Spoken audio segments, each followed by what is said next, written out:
নমস্কাৰ, আসসালামু আলাইকুম। মই ফাৰহান, আপোনালোকক মোৰ চেনেলটোলৈ স্বাগতম জনাইছোঁ। বহু দিনৰ পিছত ভিডিঅ' এটা লৈ আহিছোঁ। বৰ্তমান নিৰ্বাচনৰ বতৰ।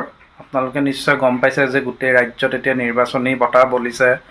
বিভিন্ন ৰথী মহাৰথী, প্ৰধানমন্ত্ৰী, গৃহমন্ত্ৰীৰ পৰা বিৰোধী দল কংগ্ৰেছৰ বাবে ৰাহুল গান্ধী, প্ৰিয়ংকা গান্ধীৰ দৰে ডাঙৰ ডাঙৰ নেতাৰ এতিয়া অসমলৈ আগমন হৈছে। সকলোৱে নিৰ্বাচনী প্ৰচাৰ চলাইছে নিজৰ দলটোৰ সমৰ্থিত প্ৰাৰ্থীক জিকাবলৈ। গতিকে এই নিৰ্বাচনৰ বতৰত বহুকেইখন নতুন প্ৰজন্মৰ প্ৰতিনিধি নিৰ্বাচনত প্ৰতিদ্বন্দ্বিতা কৰিছে।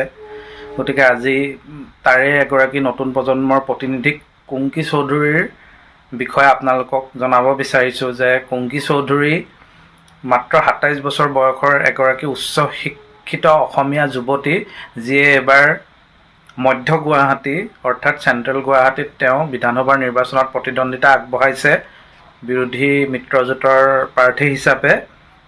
আৰু তেওঁৰ বিপৰীতে বিজেপি দলৰ পৰা বিজয় গুপ্তা নামৰ নেতাজনে প্ৰাৰ্থিত্ব আগবঢ়াইছে। এতিয়া ছ'চিয়েল মিডিয়াত কুংকি চৌধুৰীক লৈ ব্যাপক চৰ্চা চলিছে যে কুংকি চৌধুৰী এগৰাকী উচ্চ শিক্ষিত অসমীয়া যুৱতী, যিয়ে লণ্ডনৰ পৰা স্নাতকোত্তৰ ডিগ্ৰী অৰ্জন কৰি ৰাজ্যৰ ৰাজনীতিত প্ৰৱেশ কৰিছে।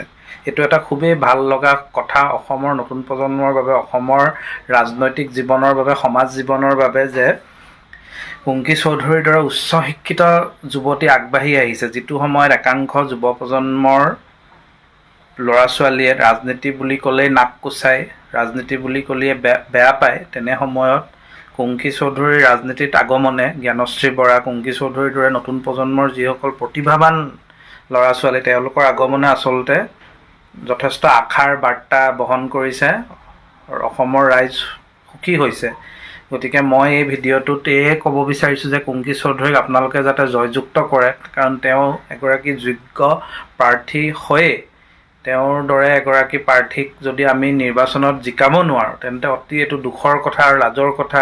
আৰু তেওঁৰ বিপৰীত প্ৰাৰ্থীজনকো আপোনালোকে মন কৰিব যে বিজয় গুপ্তা এগৰাকী অনা অসমীয়া ব্যক্তি, যিয়ে অসমীয়া ভাষাটো ভালকৈ ক'ব নোৱাৰে, উচ্চাৰণ কৰিব নোৱাৰে।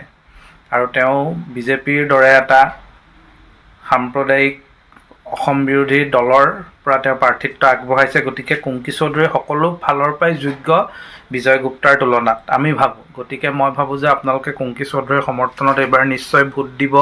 কুংকি চৌধুৰীয়ে অকলেই নিৰ্বাচনী প্ৰচাৰ আৰম্ভ কৰিছে, ৰাইজৰ পদূলিয়ে পদূলিয়ে ঘৰে ঘৰে গৈছে। তেওঁ ইমান কম বয়সৰ এগৰাকী উচ্চ শিক্ষিত যুৱতীয়ে ৰাইজৰ ঘৰে ঘৰে গৈ প্ৰতিজন ব্যক্তিৰে মৰম বিচাৰিছে, আশীৰ্বাদ বিচাৰিছে, শুভেচ্ছা বিচাৰিছে। গতিকে মই ভাবোঁ মধ্য গুৱাহাটী সমষ্টিৰ ৰাইজে এইবাৰ কুংকি চৌধুৰীক জয়যুক্ত কৰে যেন, কাৰণ কুংকি চৌধুৰীয়ে সবলভাৱে বিধানসভাত এটা ভূমিকা পালন কৰিব পাৰিব, বিৰোধীৰ কণ্ঠ হ'ব পাৰিব।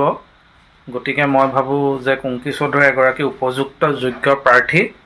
গতিকে প্ৰাৰ্থী চাই ভোট দিয়ক, দল চাই নহয়। এইবাৰ কুংকি চৌধুৰীক যথেষ্ট আপোনালোকৰ মৰম আৰু বিশ্বাসৰ দৰকাৰ, এতিয়া আশীৰ্বাদৰ দৰকাৰ। গতিকে মই এইখিনি কথাই ক'লোঁ।